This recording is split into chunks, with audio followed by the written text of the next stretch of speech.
ಮೈತ್ರಿ ಸರ್ಕಾರದಲ್ಲಿ ಯಾರು ಭಿಕ್ಷುಕರಲ್ಲ, ಯಾರು ಸರ್ವಾಧಿಕಾರಿಯಲ್ಲ. ಸಿಎಂ ಕುಮಾರಸ್ವಾಮಿ ಬೆಗ್ಗರ್ಸ್ ಹೇಳಿಕೆಗೆ ದಿನೇಶ್ ಗುಂಡೂರಾವ್ ಪ್ರತಿಕ್ರಿಯೆ ನೀಡಿದ್ದಾರೆ.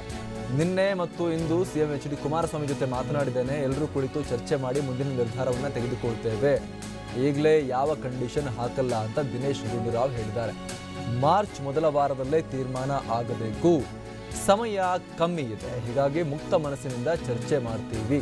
ಸರ್ಕಾರ ಬೀಳಿಸುವ ಷಡ್ಯಂತ್ರ ನಡೆದಾಗ ಮಾತ್ರ ಒಟ್ಟಾಗಿ ಕೂತು ಎದುರಿಸಿದ್ದೇವೆ. ಆರಾಮಾಗಿದ್ದೀವಿ, ಗಟ್ಟಿಯಾಗಿದ್ದೀವಿ, ಒಳ್ಳೆ ರಿಸಲ್ಟ್ ತರ್ತೀವಿ. ಸೀಟು ಹಂಚಿಕೆ ವಿಚಾರಕ್ಕೆ ಈ ರೀತಿಯಾಗಿ ಪ್ರತಿಕ್ರಿಯೆ ನೀಡಿದ್ದಾರೆ ದಿನೇಶ್ ಗುಂಡೂರಾವ್. ಸಿಎಂ ಹೇಳಿದ್ರು 5, 6, 7 ತಗೊಳಕ್ ನಾವೇನು ಬೆಗ್ಗರ್ಸ್ ಅಲ್ಲ, ಭಿಕ್ಷುಕರಲ್ಲ ಅನ್ನುವಂಥ ಹೇಳಿಕೆಯನ್ನು ಕೊಟ್ಟಿದ್ರು. ಅದು ಒಂದು ರೀತಿ ಸಮ್ಮಿಶ್ರ ಸರ್ಕಾರದಲ್ಲಿ ಇರುವಂಥ ಅಸಮಾಧಾನ. JDSಗೆ 5, 6, 7 ಸೀಟಿಗೆಲ್ಲ JDS ಒಪ್ಕೊಳ್ಳಲ್ಲ ಅನ್ನೋದನ್ನು ಸಾರಿ ಸಾರಿ ಹೇಳ್ತಾ ಇತ್ತು.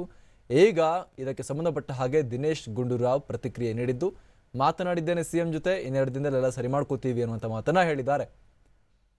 ಮತ್ತಷ್ಟು ಮಾಹಿತಿಯನ್ನ ನೀಡ್ತಾರೆ ನಮ್ಮ ಪ್ರತಿನಿಧಿ ಪ್ರಸನ್ನ. ಇಲ್ಲಿ ದಿನೇಶ್ ಗುಂಡೂರಾವ್ ಅವರ ಹೇಳಿಕೆ, ಸಿಎಂ ಹೇಳಿದ್ರು 6, 7 ಸೀಟ್ ತಗೊಂಡು ಸುಮ್ಮನೆ ಕೂರಕ್ಕೆ ನಾವೇನು ಬೆಗ್ಗರ್ಸ್ ಅಲ್ಲ, ಇಲ್ಲಿ ಇಬ್ರಿಗೂ ಕೂಡ ಈಕ್ವಲ್ ಅಪರ್ಚುನಿಟೀಸ್ ಬೇಕು. ಮುಂಚೆ ಹೇಳಿದ ತರಾನೇ 3:1 ಆ ರೀತಿ ನಮಗೆ ರೇಷಿಯೋ ಬೇಕು ಅನ್ನೋದನ್ನ ಕೇಳ್ತಾ ಇದೆ JDS. ಈಗ ದಿನೇಶ್ ಗುಂಡೂರಾವ್ ಹೇಳ್ತಾ ಇದ್ದಾರೆ, ಮಾತುಕತೆ ಮತ್ತೆ ಪರಿಹರಿಸ್ಕೊಳ್ತೀವಿ, ಸರಿ ಮಾಡ್ಕೋತೀವಿ, ಒಳ್ಳೆ ರಿಸಲ್ಟ್ ತರ್ತೀವಿ ಅಂತ. ಆದ್ರೆ ಹೇಗೆ ಅಂತ ಮಾತ್ರ ಹೇಳ್ತಾ ಇಲ್ಲ. ಪ್ರಸಾದ್, ಲೋಕಸಭೆ ಸೀಟು ಹಂಚಿಕೆ ವಿಚಾರ ಕಾಂಗ್ರೆಸ್ ಮತ್ತು JDS ನಡುವಿನ ಮುಸುಕಿನ ಗುದ್ದಾಟಕ್ಕೆ ಕಾರಣವಾಗ್ತಾ ಇದೆ. ಅದರಲ್ಲೂ ನಿನ್ನೆ ಸಿಎಂ ಕುಮಾರಸ್ವಾಮಿ ಅವರು ನೀಡಿದಂತಹ ಬೆಗ್ಗರ್ಸ್ ಅನ್ನುವಂತಹ ಹೇಳಿಕೆ ಇದೀಗ ಕಾಂಗ್ರೆಸ್ ವಲಯದಲ್ಲಿ ಒಂದು ರೀತಿಯ ಬೇಸರವನ್ನ, ಮತ್ತೊಂದು ರೀತಿಯ ಅಸಮಾಧಾನವನ್ನು ಕೂಡ ಉಂಟು ಮಾಡಿದೆ. ಅಂದ್ರೆ ಇವತ್ತು ಕೆಪಿಸಿಸಿ ಅಧ್ಯಕ್ಷ ದಿನೇಶ್ ಗುಂಡೂರಾವ್ ಅವರು ಸಿಎಂ ಹೇಳಿಕೆಗೆ ಪ್ರತಿಕ್ರಿಯೆಯನ್ನ ಕೊಟ್ಟಿದ್ದಾರೆ. ಇಲ್ಲಿ ಯಾರು ಕೂಡ ಮೈತ್ರಿ ಸರ್ಕಾರದಲ್ಲಿ ಯಾರು ಕೂಡ ಬೆಗ್ಗರ್ಸ್ ಇಲ್ಲ, ಭಿಕ್ಷುಕರಿಲ್ಲ, ಹಾಗಂತ ಸರ್ವಾಧಿಕಾರಿಗಳು ಕೂಡ ಯಾರು ಇಲ್ಲ. ಸೀಟು ಹಂಚಿಕೆ ವಿಚಾರದಲ್ಲಿ ನಾವು ಹಿಂದೆ ಕೂಡ ಸಾಕಷ್ಟು ಚರ್ಚೆಯನ್ನ ನಡೆಸಿದೀವಿ. ಇದೀಗ ಕೂತು ಮಾತನಾಡಿ ಎಲ್ಲಾ ಸಮಸ್ಯೆಯನ್ನು ಕೂಡ ಬಗೆಹರಿಸಿಕೊಳ್ತೀವಿ. ನಿನ್ನೆ ಮತ್ತು ಇವತ್ತು ಕೂಡ ಸಿಎಂ ಜೊತೆಗೆ ಆ ಒಂದು ಹೇಳಿಕೆಯನ್ನ ಕೊಟ್ಟ ನಂತರ ಮಾತನಾಡಿದ್ದೇನೆ. ಸಿಎಂ ಕುಮಾರಸ್ವಾಮಿ ಅವರು ಸೌಹಾರ್ದತೆಯಿಂದಲೇ ಮಾತನಾಡಿದ್ದಾರೆ. ಆದ್ರೆ ಸೀಟು ಹಂಚಿಕೆ ವಿಚಾರದಲ್ಲಿ ದಿನ ಸಾಕಷ್ಟು ಕಳೆದು ಹೋಗ್ತಾ ಇದೆ.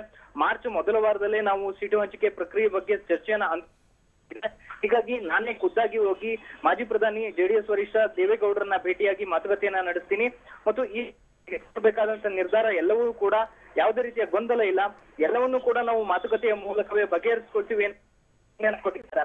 ಹಿಂದೆ ಸರ್ಕಾರ ಬೀಳುವಂತಹ ಸಂದರ್ಭ ಬಂದಂತ ಆ ಒಂದು ಸಮಯದಲ್ಲಿ ಮತ್ತು ಬಿಜೆಪಿಯ ಆಪರೇಷನ್ ಕಮಲದ ಸಂದರ್ಭದಲ್ಲೂ ಕೂಡ ನಾವು ಒಗ್ಗಟ್ಟಾಗಿ ಅವನ್ನ ಎದುರಿಸಿದ್ವಿ. ಕೂತು ಬಗೆಹರಿಸಿಕೊಂಡು ಮಾತುಕತೆಯ ಮೂಲಕವೇ ಎಲ್ಲವನ್ನು ಎದುರಿಸಿದ್ವಿ. ಈಗಲೂ ಕೂಡ ಅಂತಹ ಗೊಂದಲಗಳು ಯಾವುದೂ ಇಲ್ಲ, ಅವೆಲ್ಲವನ್ನು ಕೂಡ ಬಗೆಹರಿಸ್ತೀವಿ. ಹಾಗಂತ ನಾವು ಕೂಡ ಭಿಕ್ಷುಕರಲ್ಲ, ಯಾರು ಕೂಡ ಸರ್ವಾಧಿಕಾರಿ ಅಲ್ಲ ಅನ್ನೋ ಮೂಲಕ JDSಗೂ ಕೂಡ ಒಂದು ಸಣ್ಣ ಎಚ್ಚರಿಕೆಯ ಮಾತನ್ನು ಕೂಡ ಹೇಳಿದ್ದಾರೆ. ಆದ್ರೆ ಎಲ್ಲೋ ಒಂದು ಕಡೆ ಕೆಪಿಸಿಸಿ ಅಧ್ಯಕ್ಷ ದಿನೇಶ್ ಗುಂಡೂರಾವ್ ಅವರ ಮಾತು, ಅವರ ಹೇಳಿಕೆಯನ್ನ ನೋಡಿದ್ರೆ JDS ನ ಹೇಳಿಕೆಗಳಿಗೆ ಕಾಂಗ್ರೆಸ್ ಒಂದು ರೀತಿಯ ಮೃದು ಧೋರಣೆಯನ್ನ ತೋರಿಸ್ತಾ ಇದೆ ಅನ್ನುವಂಥದ್ದಂತೂ ಸ್ಪಷ್ಟವಾಗಿ ಗೊತ್ತಾಗ್ತಾ ಇದೆ. ಆದ್ರೆ ಯಾವಾಗ ಬಗೆಹರಿಸ್ತೇನೆ ಅನ್ನುವಂಥದ್ದು ಮಹತ್ವವನ್ನ ಪಡೆದುಕೊಂಡಿದೆ. ಅಮರ್ ಪ್ರಸಾದ್. Thank you Prasanna.